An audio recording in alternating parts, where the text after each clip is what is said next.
No, it's just because so many people came to the show that all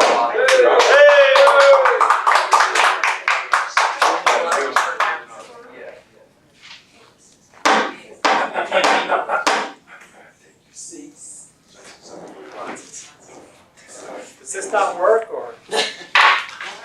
Good evening. Welcome to our Tuesday meeting of the Fairfield Golden Speakers Toastmasters Club. It's my pleasure to introduce the president of our club, Mr. Louis Denbaum.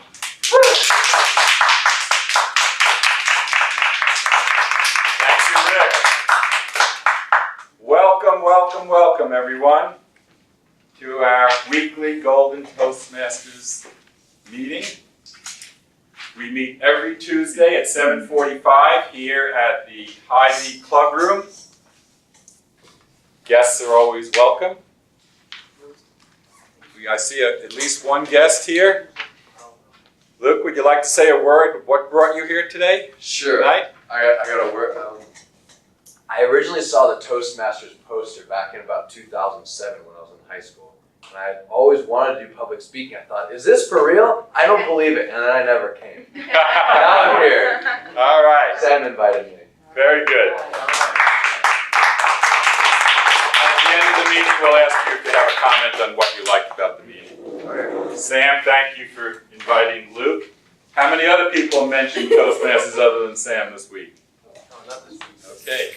And the reason we want you to mention Toastmasters is because we find that people join Toastmasters because they knew someone or someone invited them. And we want more members because more members makes it for a more diverse and more thrilling club. The mission of our Toastmasters Club is to provide a mutually supportive and positive learning environment in which every member has the opportunity to develop communication and leadership skills, which in turn foster self-confidence and personal growth. We are a non-discriminatory club. At this point, I would like to turn the meeting over to our Toastmaster for tonight, Annette Estes.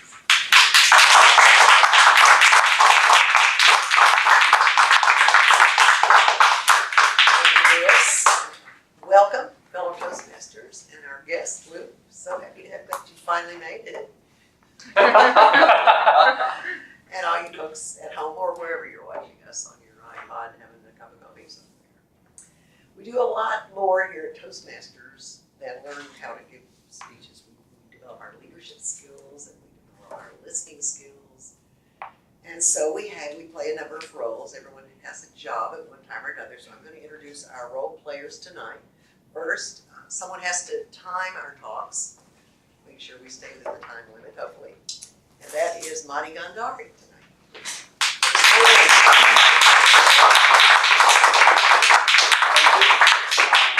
My role is take time tonight, and I will take time in all of the part of the meeting. Table topics are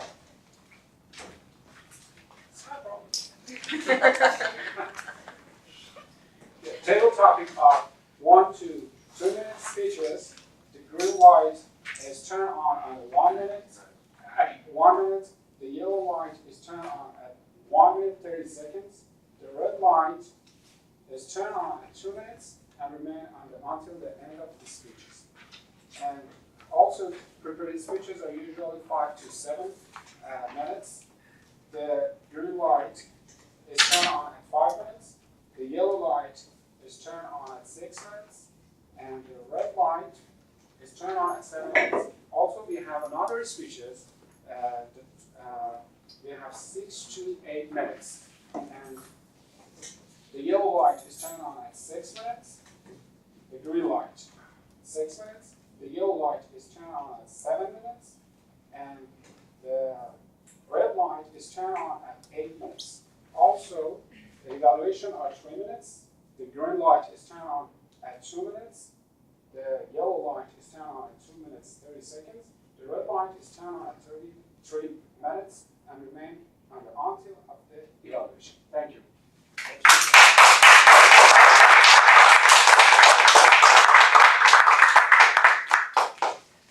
To make sure that we speak well tonight, we have a grammarian, and tonight's grammarian Ms. Jolene Gates.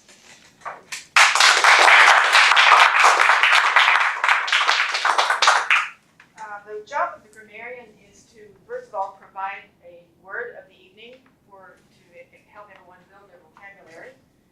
It's usually a word people know. It's usually not a rare, uncommon word, but it's a word that doesn't get used as much as it could. And the other job of the grammarian is to notice particularly good or particularly bad uses of the English language and to point them out. The word of the day is mundane, which is an adjective. It has two meanings. One is secular rather than sacred, and two, the second meaning is commonplace rather than extraordinary. Usage would be the new member's presentation was anything but blah, and instead of the word blah, we could use the word mundane. The new member's presentation was anything but mundane. Thank you. Good work.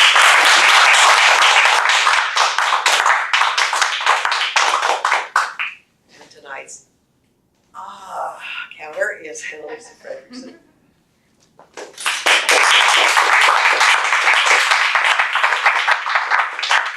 Good evening, everyone. I am the counter, as she said.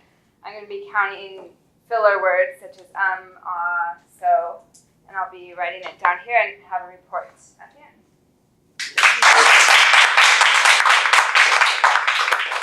Our general evaluator is Diane. Now, where'd she go? There you are. Who's say yours? Lewis. Oh, Lewis. You didn't tell me to cross that one. Lewis, you have the floor. Tell us what you're going to do. I will be evaluating the evaluators, and I will give my report at the end of the meeting. And tonight we were all greeted by Art when we came in. Art Atkinson. He's also going to tickle our funny bones at the end. He's also the joke master tonight. Joke meister. And Monty Condon is going to be counting the ballots to see who we vote for as best of whatever we're doing. So we have some good guests. Are you all? Want to tell us who you are? I'm Ari. I was here last week. I'm here to see Sam's speech. I'm Monica. I'm an MUM student. I'm here to see Sam's speech too. Good. Thank you. We're so glad to have you. And now we're going to get on with it. The least. I'm sorry. Oh, I didn't see you. Okay. Tell us who you are. My name is Tabitha, and I'm also here for Sam. And I'm personally interested in finding out more about Toastmasters too. Okay. Thank you. My name is Samira, and I'm along with Peter and Sam. But yeah, also I've met Jean before through the Rotaract and Interact Club, and last year Jean provided a youth version of Toastmasters, and we look forward to doing that this year, hopefully. Yes.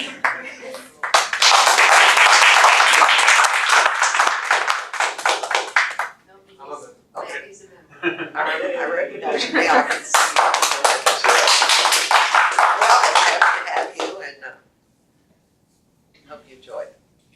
Now, I think what's the least mundane part of our program is table topics, because we're going to have to think on our feet, speak about something we have no way to prepare for. So tonight our table topics master is Will Burns.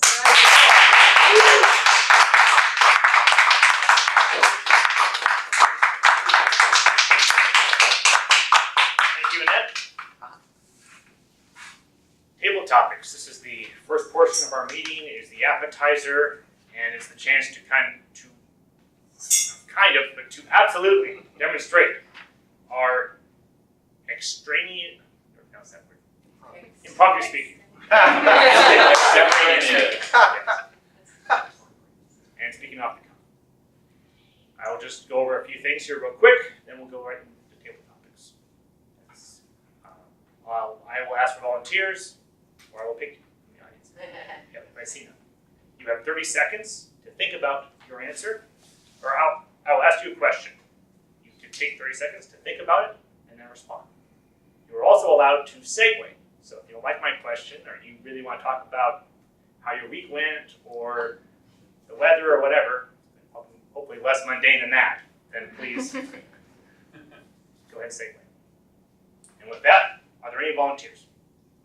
Oh, I should add, this is keeping in the theme, sort of with the end of fall, or end of summer moving into fall, but it's in a larger kind of general sense of moving from one phase to another. Any volunteers? Yes, Louise.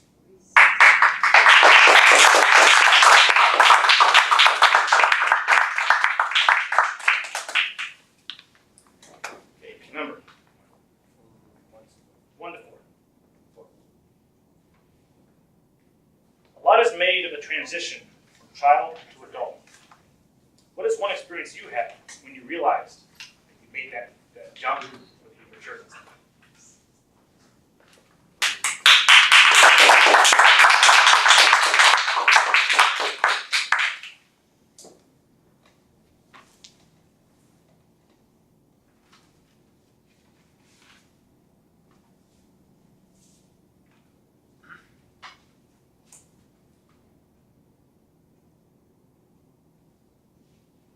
Fellow Toastmasters, honored guests, viewers at home, today I'll speak to you about when I became a man.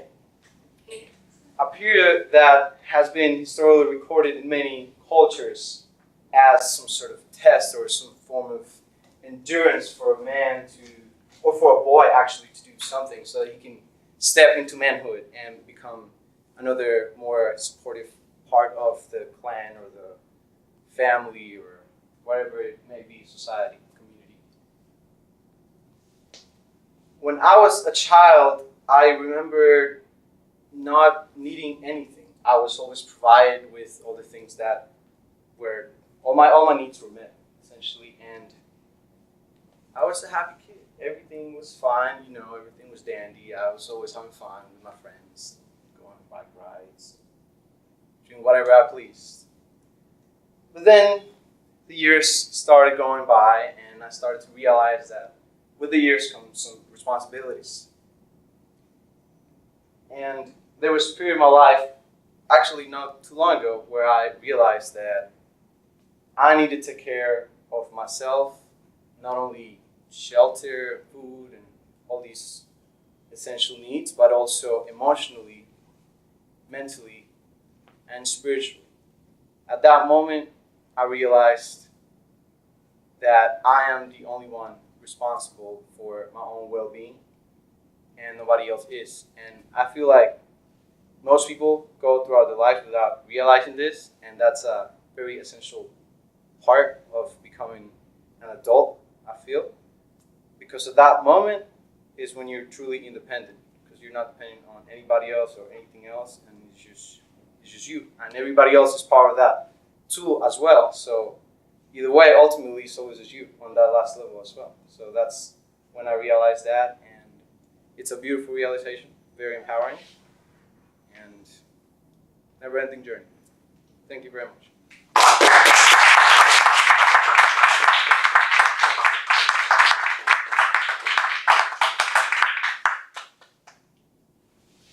Who shall be our next volunteer?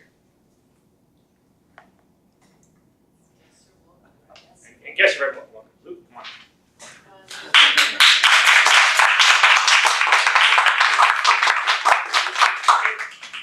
1, 2, 3, or you can 3. Okay. You are commissioned by a wealthy patron to create an awesome, in the sense that art used, basically inspiring greatness or fear or some sort of strong emotion. An awesome work of art. What would you create? Say the question again. You are commissioned by a wealthy patron to create an awesome work of art. So money is no object. What would you create and why?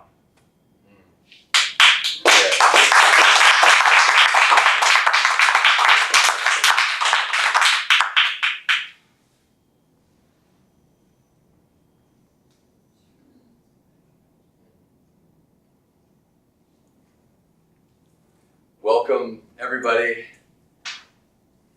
If I were commissioned by a wealthy patron to create an awesome work of art, to me, work of art is, I'm going to turn this into the inner work of art, because I've always dreamed of making some kind of school or camp, some kind of experience out in the wilderness, guided by incredibly emotionally intelligent and spiritually awake and brilliant teachers, and to be in an experience where someone could come in.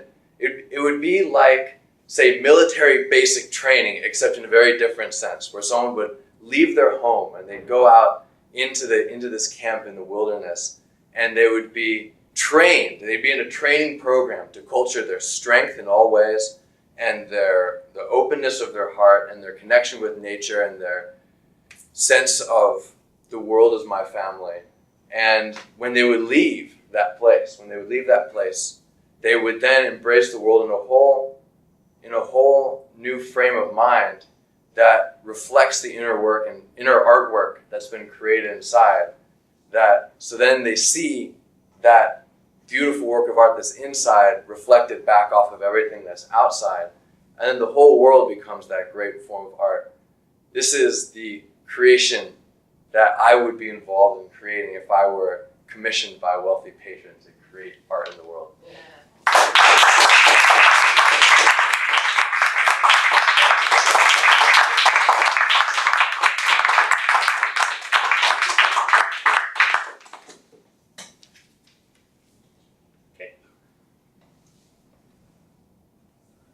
Stephanie.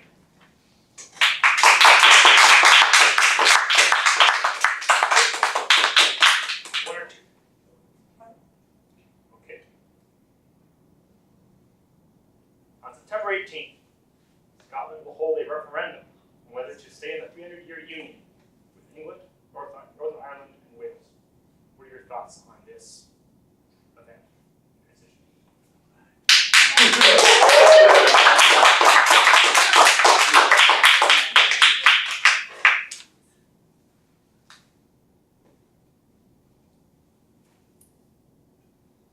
Hello, Toastmasters, honoured guests and viewers at home.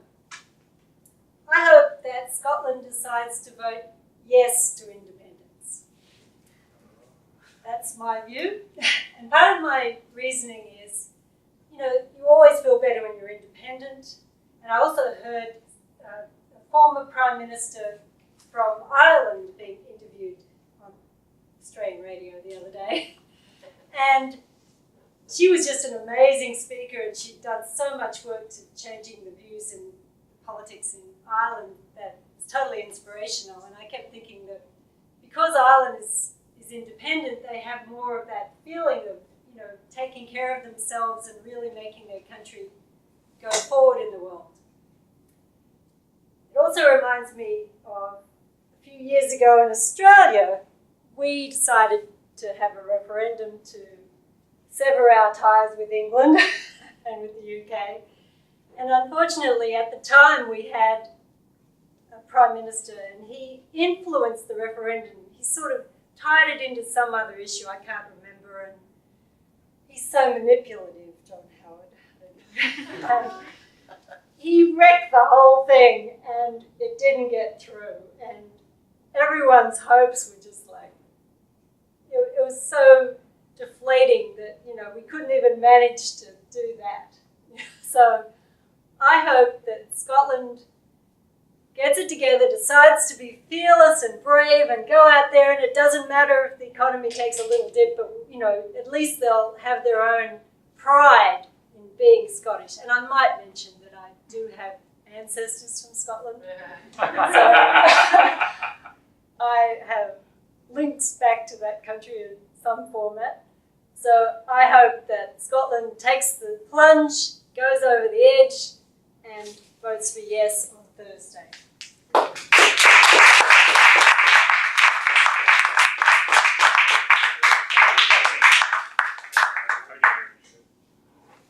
Yep, go ahead. Do you have time for one more? I think we do because we lost this speaker.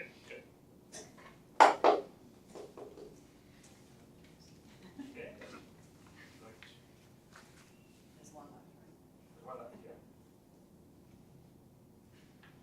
Tell us about a time in your life that you give something up and how it worked out.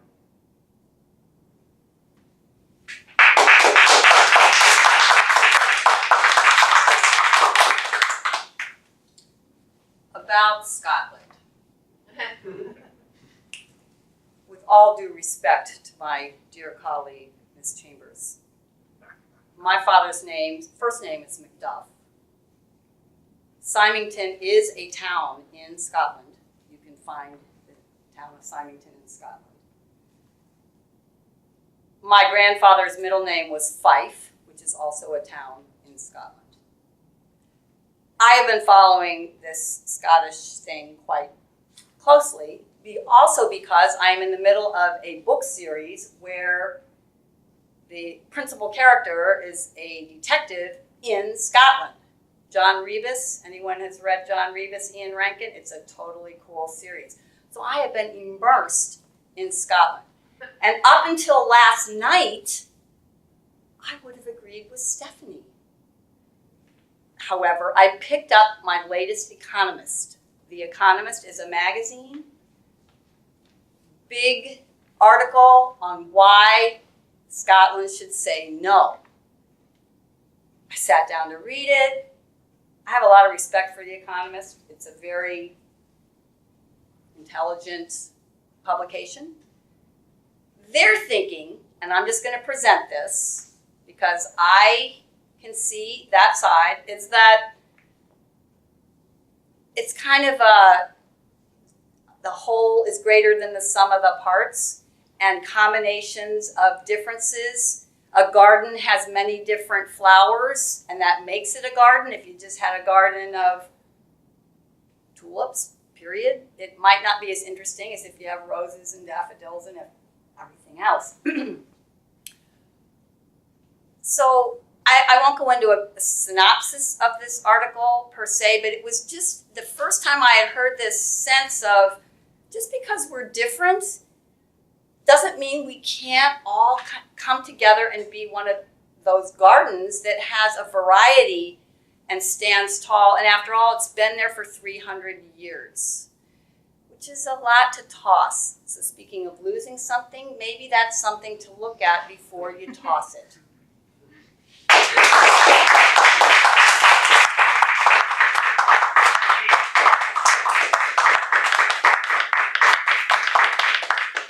That's all the time we have. We will now vote for the best in our minds. Hold our own referendum here. Did all of our speakers qualify? Yes, all speakers are qualified. And their names, please. Luis, Luke, Stephanie, and Jim. Okay, please vote. Luke.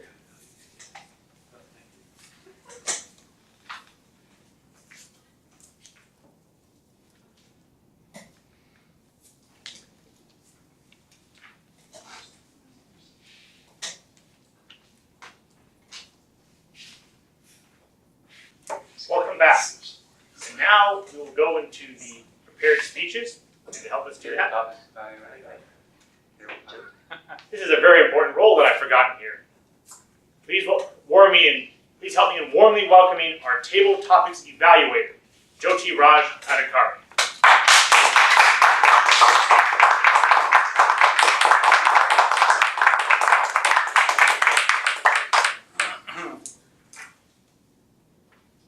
Fellow Toastmasters, guests, and viewers at home.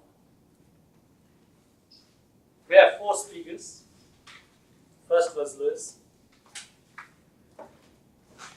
He took 30 seconds to think, and that was a very good technique when you are doing table topic and you want to make a story.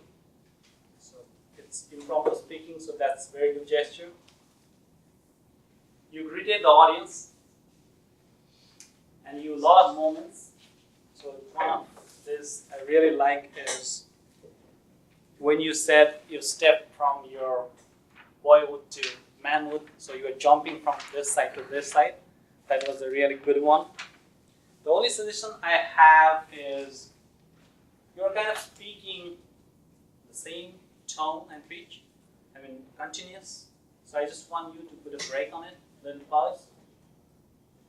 And you can make your sentences very short. It's very long sentence. You're joining all the sentence, combining like so and then and but, and it's going on for paragraphs and one sentence for 10 lines. If you can work that, that's just my recommendation. That's one of the recommendations. Now look, you also use that time to think, and you came with a very good, subtle, very creative, story. Your art was really, we felt your art. We couldn't see, but we felt. That was really a good talk.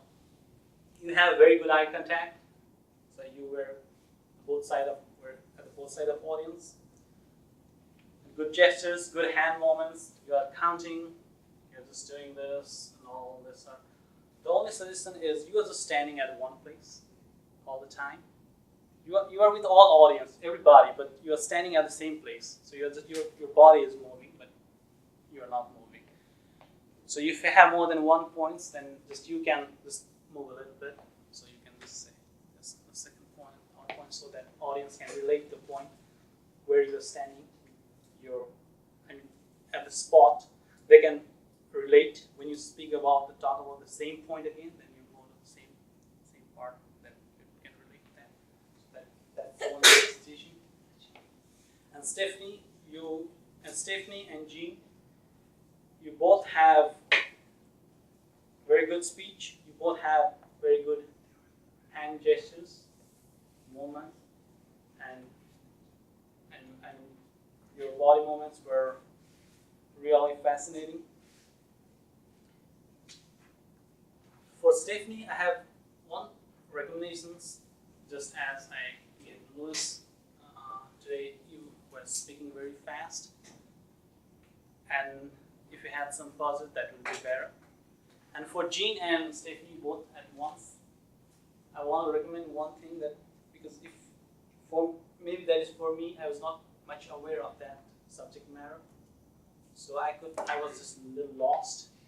And so if you can give a little background just for 10 seconds, 50 seconds, what actually was going on, then that would be good. Otherwise your speech was better. So thank you.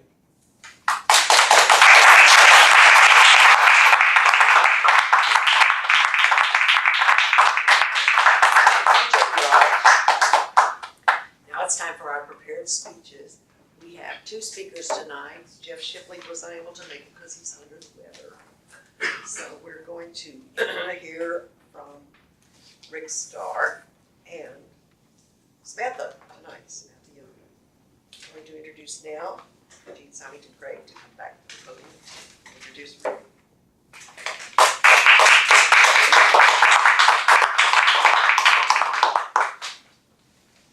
Thank you, Madam Toastmaster, fellow Toastmasters, wonderful guests, those at home, especially Rick. Rick has been a Toastmaster and a member of the Golden Speakers Club for a little over a year.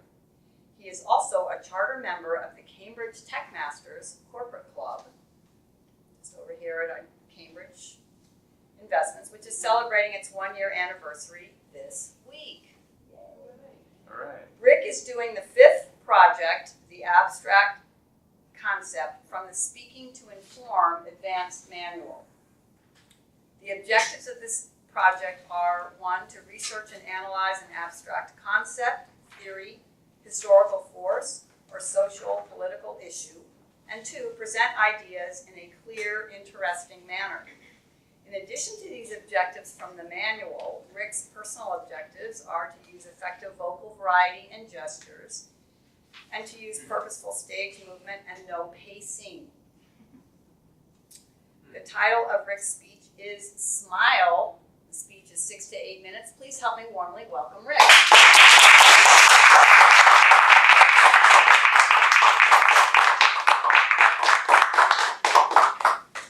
Thank you, Jean.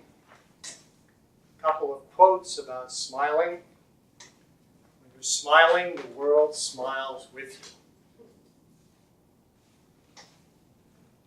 A warm smile is the universal language of friendship.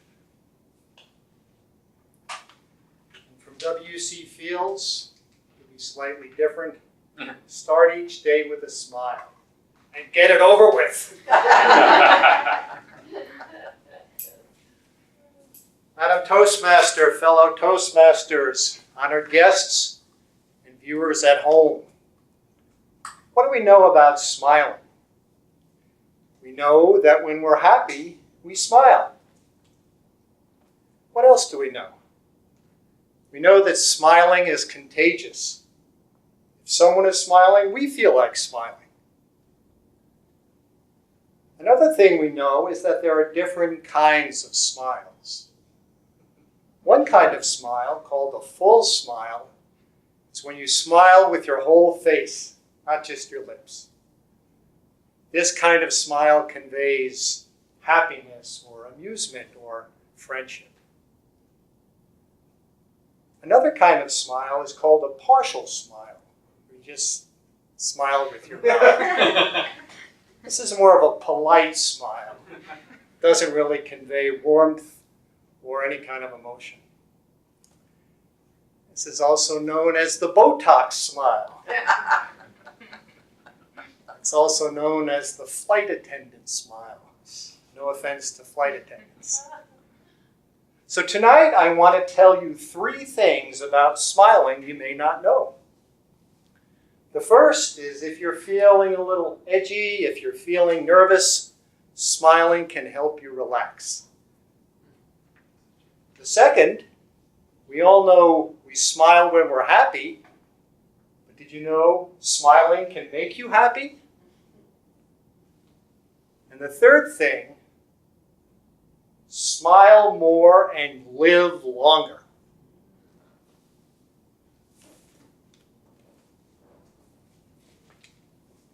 The first point, can smiling relax you?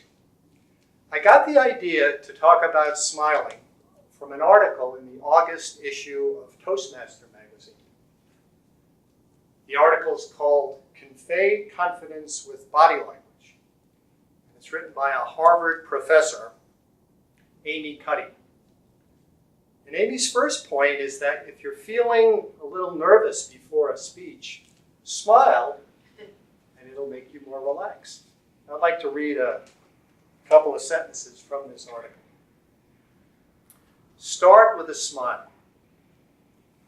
The muscles that quickly boost your confidence without anyone in the audience knowing are the ones in your face. When you draw your facial muscles up into a smile, it can help reduce the level of stress-enhancing hormones.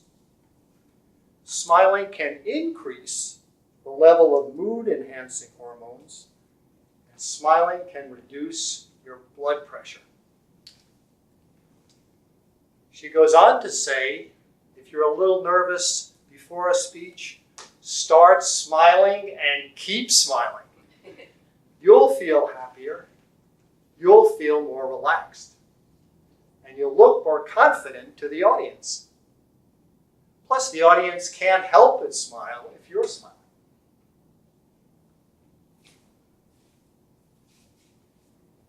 The second point, can smiling make us happy?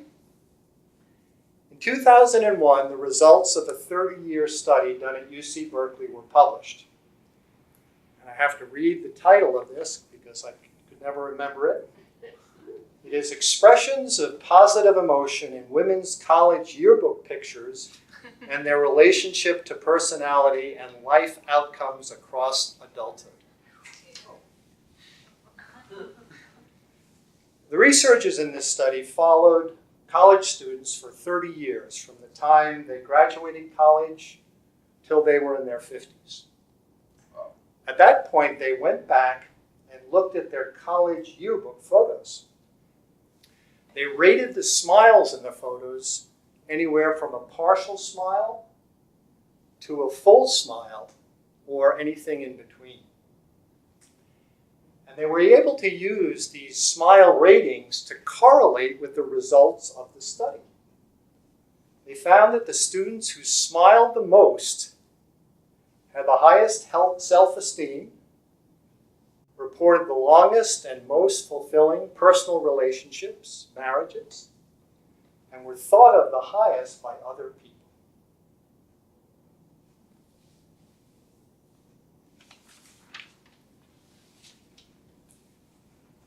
Can smiling really help you live longer?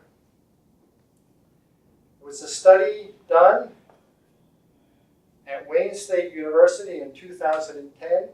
It's titled Smile Intensity in Photographs Predicts Longevity. The researchers started with 230 photos of Major League Baseball players who played in the 1950s. They rated their smiles as no smile, partial smile, or a full smile. And then they looked up when these ball players died.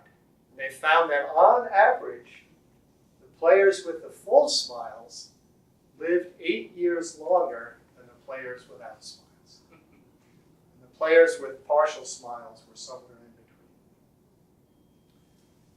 There you have it. Smile more. You'll be happier, you'll be more relaxed, and you'll live longer. As Billy Crystal might have said on Saturday Night Live, smile, you look marvelous, really marvelous.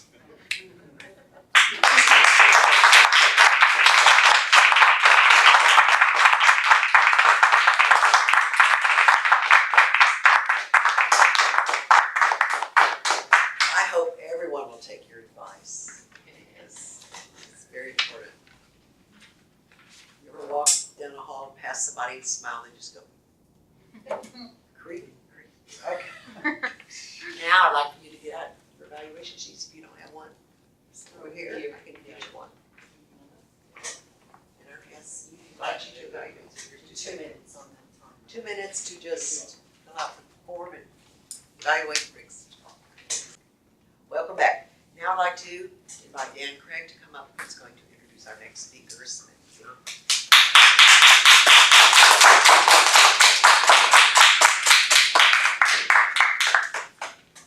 Fellow Toastmasters, honored guests, maybe I should say honored members of the Smith Young Fan Club, viewers at home. Tonight Samantha is doing project number 2 from the Competent Communicator Manual. It's called Organize Your Speech. I'm going to read the objectives of this project. First, it's to select an appropriate outline which allows listeners to easily follow and understand your speech. Make your message clear with supporting material directly contributing to that message. Use appropriate transitions when moving from one idea to another. Create a strong opening and conclusion. Samantha is an Iowa native who grew up in Honolulu, Hawaii. As a certified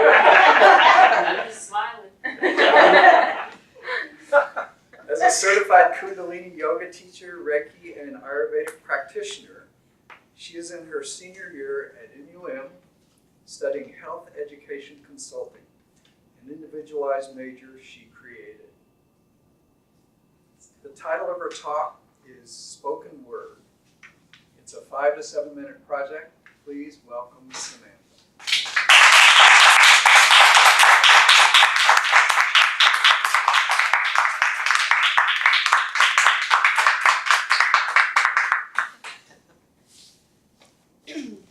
Greetings, fellow Toastmasters, honored guests, and viewers at home.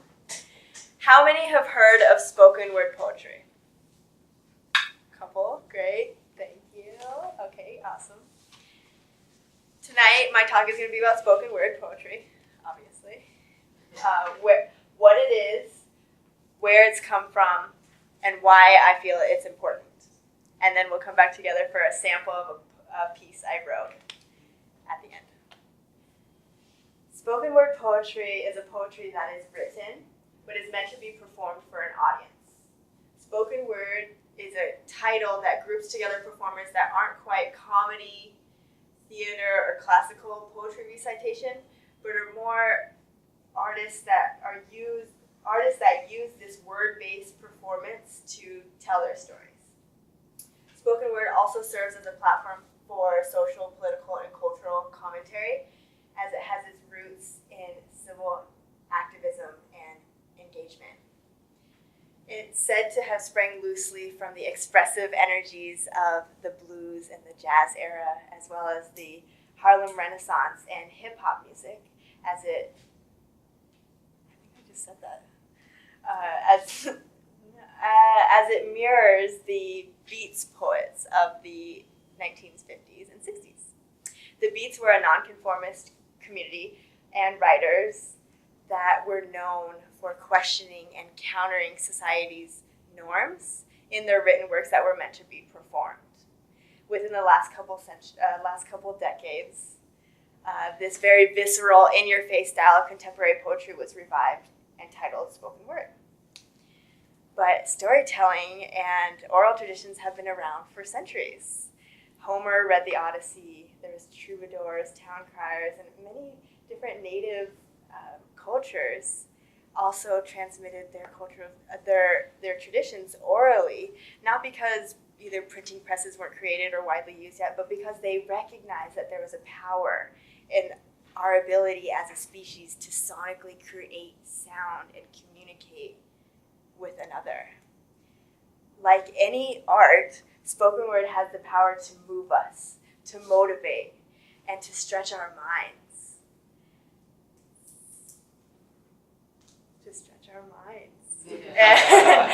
And with its unstructured format, it allows the writer to float in this slightly rebellious space where nothing is dictating your personal expression, and the only thing that matters are words. It's a space where your voice matters, and everything that's been suppressed can be expressed. With flavor, with flair, with lacerating wit, spoken word artists inspire and engage their audience. Wow.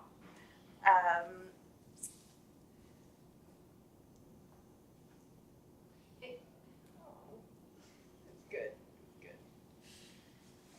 Somehow, spoken word allows students as well to explore the iniquities of the past and the present, but not feel powerless towards influencing the future. Our freedom of speech is being resuscitated through spoken word for the many that are touched by this artistry and use it as well. Now that we know what spoken word is, where it's come from, and why I feel it's important, I'd like to share with you a sample of a piece that I wrote called I Remember.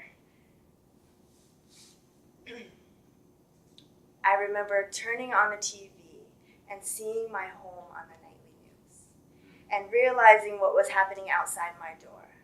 A door I had been rushed through, eyes covered by a mother that did her best.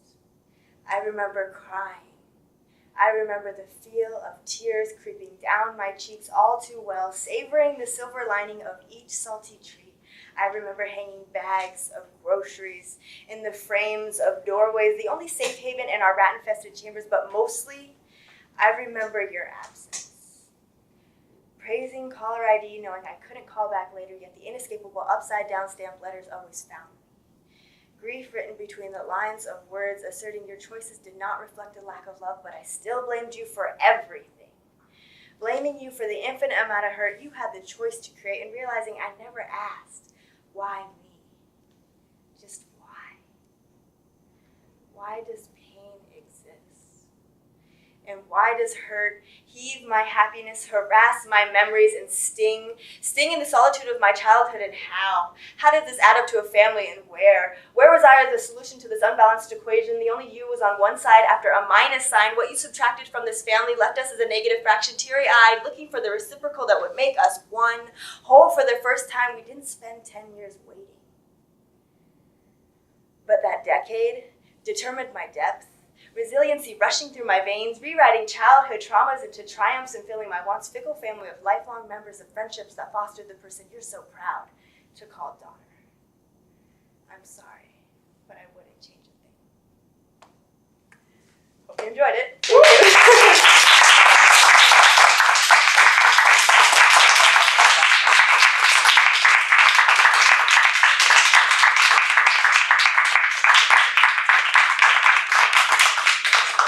Just before you mentioned the beatniks, what you were saying reminded me when I was 12 years old, my dad took my cousin of each in Greenwich Village. And we heard a poet by the name of Big Mike Calloway. I still remember that today. Never saw him again, never heard of him again. I would quote some of his poem, but it's a little too R-rated. Can't do it. So now let's take 2 minutes to evaluate Smith. Again. Now it's time to vote for best speaker. Of course, Samantha, did they both qualify, Monty? All the speaker were qualified. Pardon me? All the speaker were qualified. Both did. Yes. Great. Rick and Samantha. Okay, good. So if you would, take your little slip of paper and write down one of their names. Good. Thank you, Madam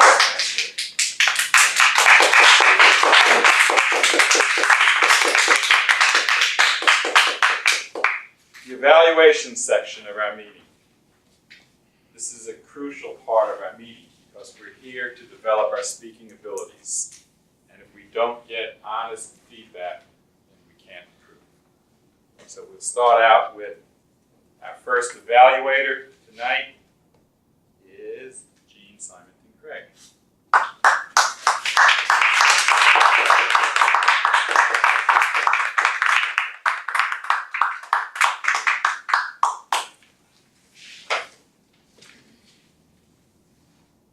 Thank you, Mr. General Evaluator, fellow Toastmasters, honored guests, viewers at home, and particularly Rick.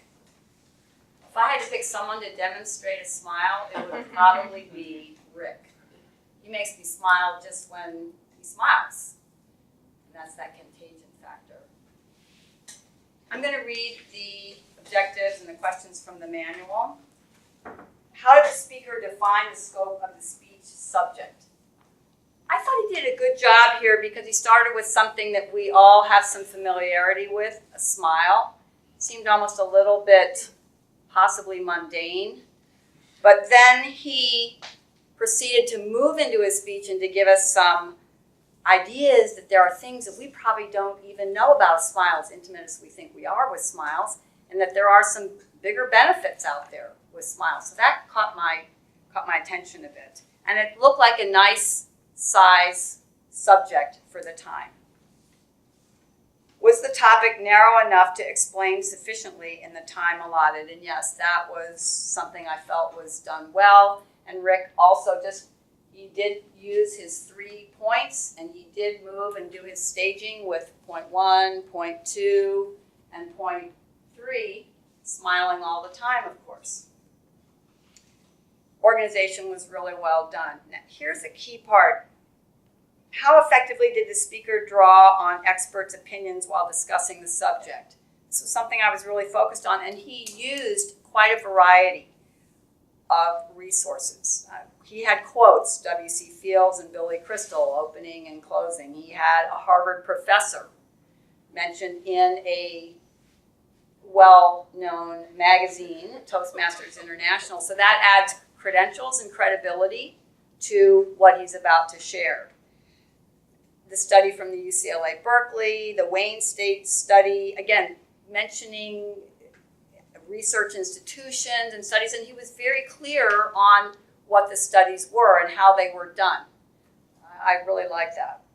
So a variety of experts and resources and quotes and things like that.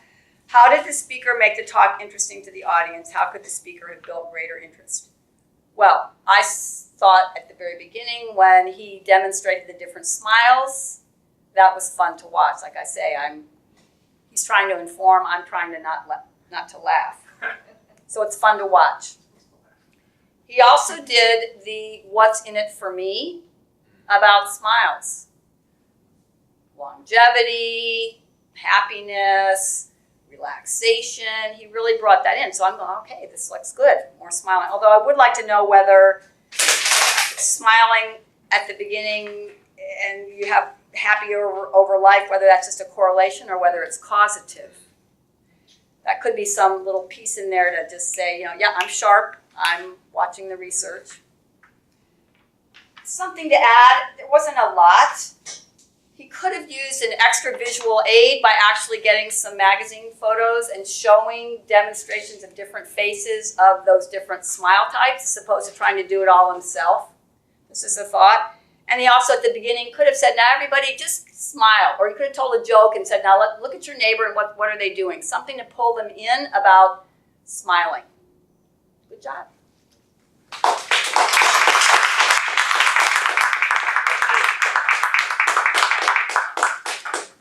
Our next evaluator is Dan Craig.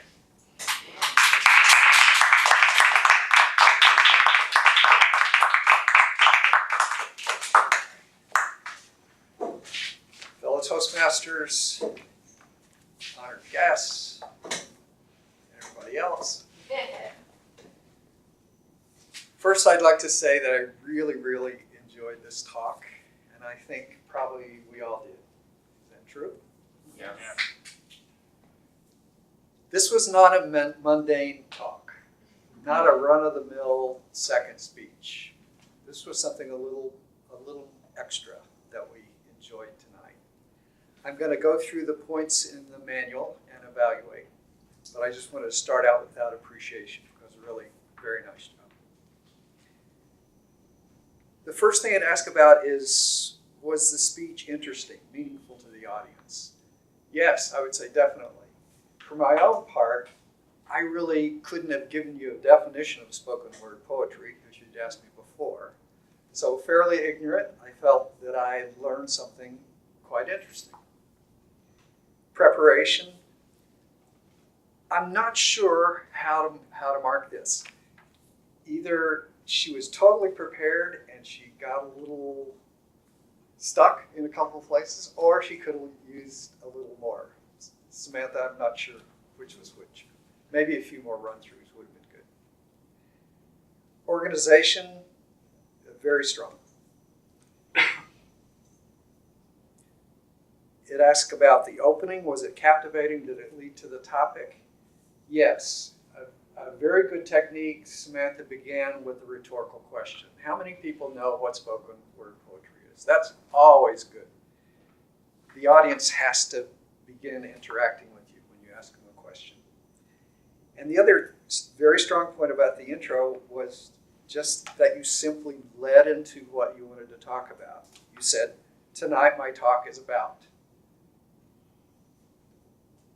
The need to have an introduction, logical points in the body of the talk, and a conclusion is vital for any kind of talk you give, whether it's a table topic, a business presentation, any kind of talk, whatever. That's why we're getting these tasks to learn at this point in the manual. So excellent job there. The body of the conclusion was very good. The body of the talk, very good. It flowed smoothly, appropriate support material.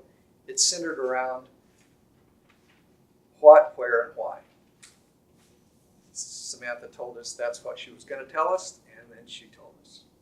Very good. Conclusion, I wouldn't have rated that as a good conclusion.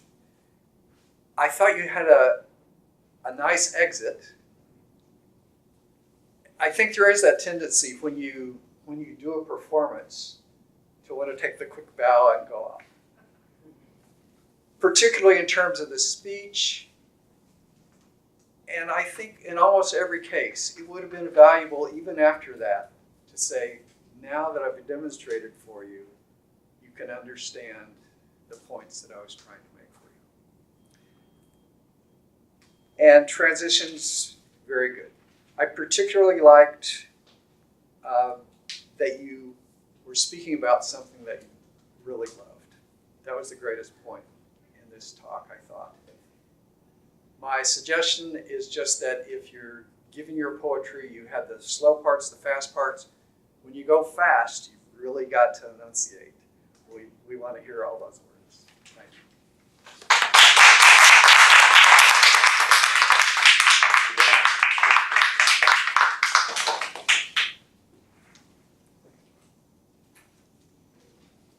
Now it is time to vote for the best evaluator. Mr. Timer, did our 3 evaluators qualify?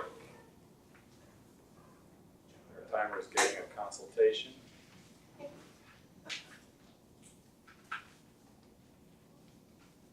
Did our 3 evaluators qualify? Tonight a lot about internet speech. Excuse me. And Jyoti, just Jyoti was qualified. Okay. The other two evaluators went over. Yes. Okay. Okay, so we don't have to vote. Okay, so now it's time for our reports. Back to our timer. Timer, please give us your report. Okay. Potato topic, Luis was 2 minutes 11 seconds. Luke 1 minute 34 seconds. Stephanie 2 minutes 5 seconds. Jean 2 minutes 23 seconds for speeches. Rick 7 minutes. Samantha 5 minutes 46 seconds. And Judy 3 minutes 30 seconds. And the evaluators? Okay. Jean 3 minutes 40 seconds.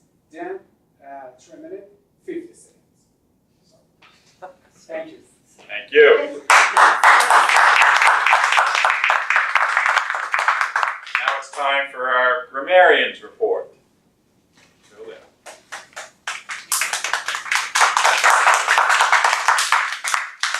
Thank you. I'm happy to say that 4 people used the word of the day, Annette, Will, Jean, and Dan. If anyone else did, I missed it. I hope I didn't miss anyone. As for the beautiful language I heard tonight, Luis talked about beautiful realization. I forget now what it was a beautiful realization of, but I love that. That's right. The transition into adulthood. It's a lovely pairing of words.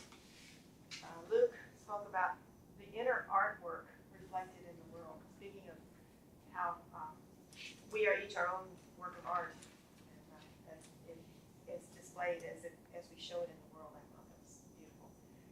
Stephanie spoke about fearless and brave Scotland. I think that's right on. And Jean spoke about the garden analogy, which I thought was very picturesque. The United Kingdom being a garden, having many different types of flowers. So I don't know which side I would vote for in that issue.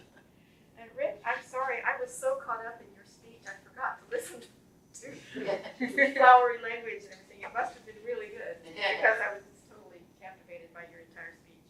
I'll say it again for you later. Okay. Samantha, there were so many. There was one mispronunciation and one bad grammar. Where are you? Oh, here.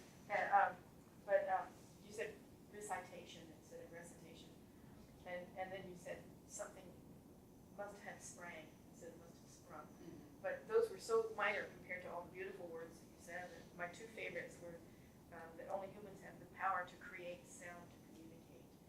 And the other is the flavor, flair, and lacerating wit of spoken word poetry. Beautifully said. Thank you.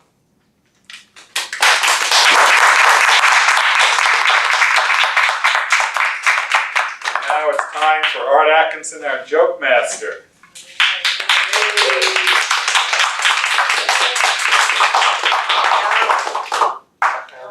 Do we want the odd counter? Oh, all right, well, let him go. Since you're there. So, we can have an odd counter first. I can count your odds as you. There you go. There you go. Oh, that's Yeah. Well, But, well. 3 men are called in to a conference with God. Vladimir Putin, Barack Obama, Bill Gates are called into God's office. And he lets them know how completely disgusted he is with the way things are going on the earth. And he's come to a conclusion. It's got to go. In 3 days, he's going to destroy the world. He says, you gentlemen may go back, tell your colleagues and your staffs, but no matter what you do, I am not changing my mind. So he sends them away. Barack Obama goes back, collects his staff, and he said, I have bad news and I have good news. The good news is there is a God. The bad news is he's going to destroy the world in 3 days. Vladimir Putin collects his staff around him and said, I have bad news and worse news. Bad news is there is a God. The worst news is he's going to destroy the world in 3 days. Bill Gates collects his staff around him and he says, I have excellent news and even better news. Excellent news is God thinks I'm one of the 3 most important people in the world. The better news is we do not have to fix the bugs in Windows.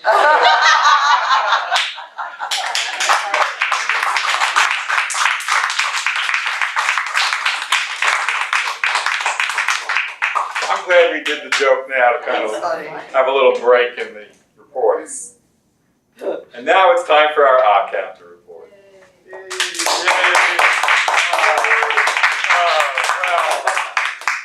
This is the fun part.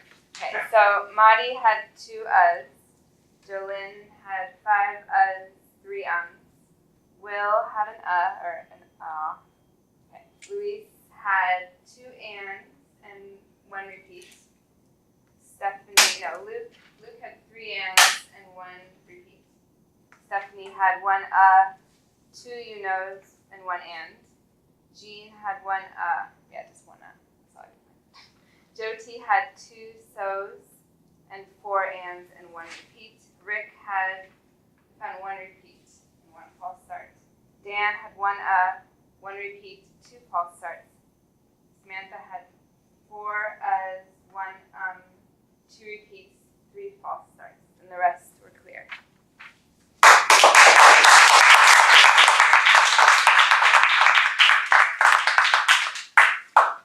And now it's time for me to evaluate the meeting.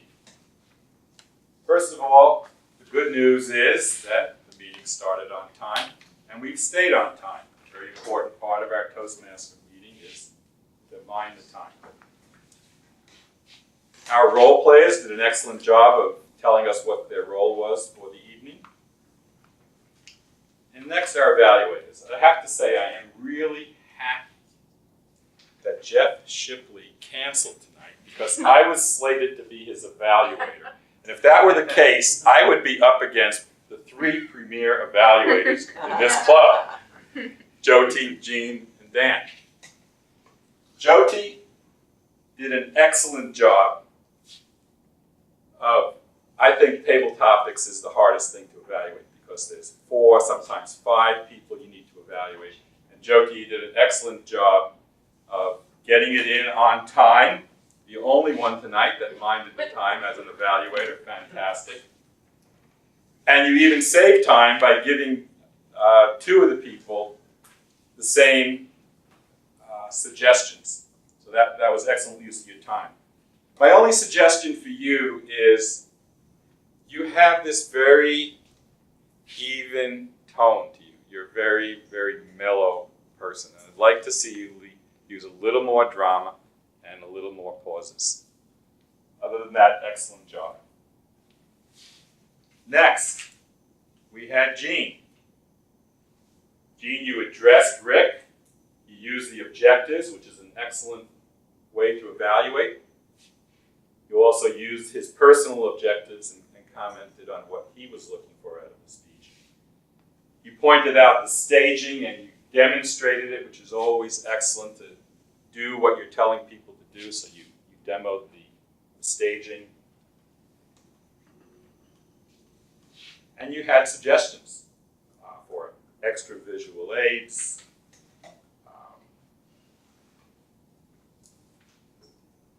I really scratched my head to come up with a suggestion for you. And fortunately for me, you went over. So now I can say, use your time better, Gene. Say less about each point. So thank you for going over. Dan.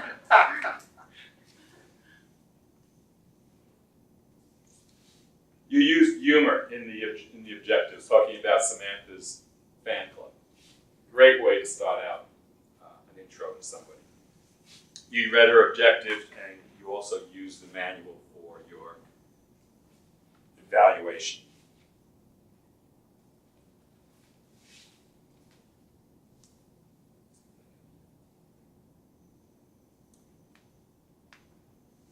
And you had really good suggestions for her. And I was happy to see that you hit that conclusion point.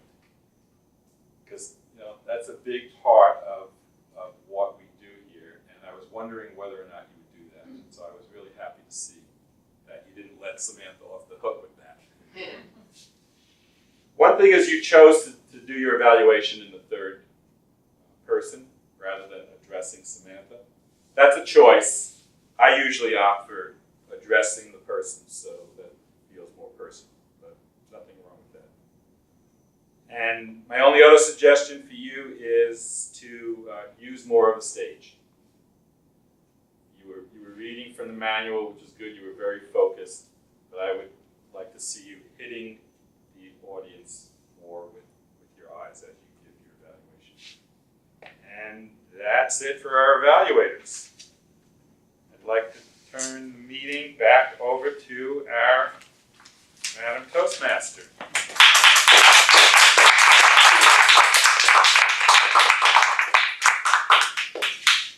Now for the exciting part. We have some awards to give out. They just happen to be right here. Got them all?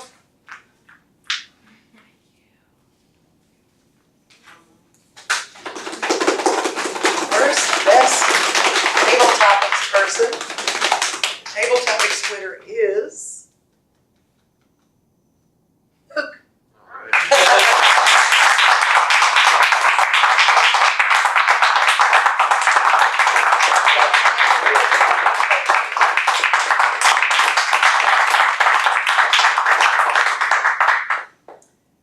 Best evaluator. How did you do that?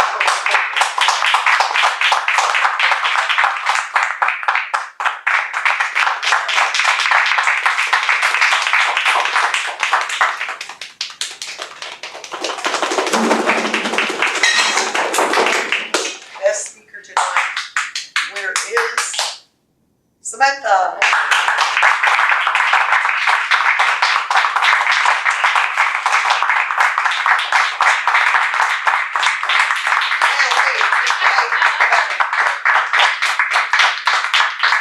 I have for you something for you here. This is your ribbon for your talk, or number 2. And then Rick, smile, get up here.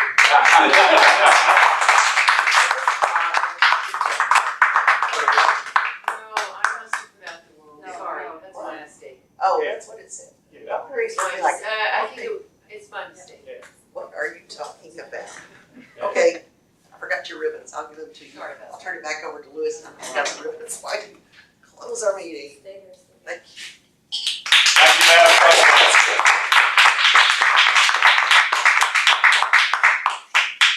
At this point, we'd like to ask our guests if they want to say something about what the meeting was like for them.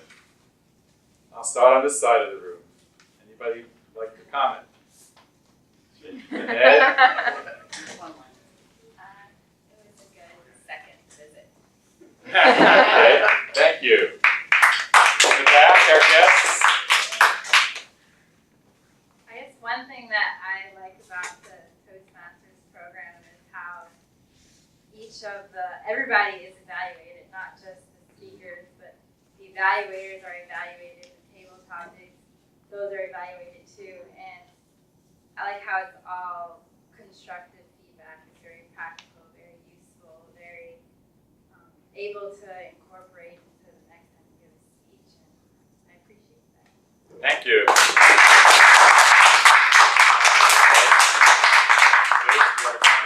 No? Okay. Thank you, guests, for coming. You're invited back anytime you want. There's no limit on the number of times you can come as a guest.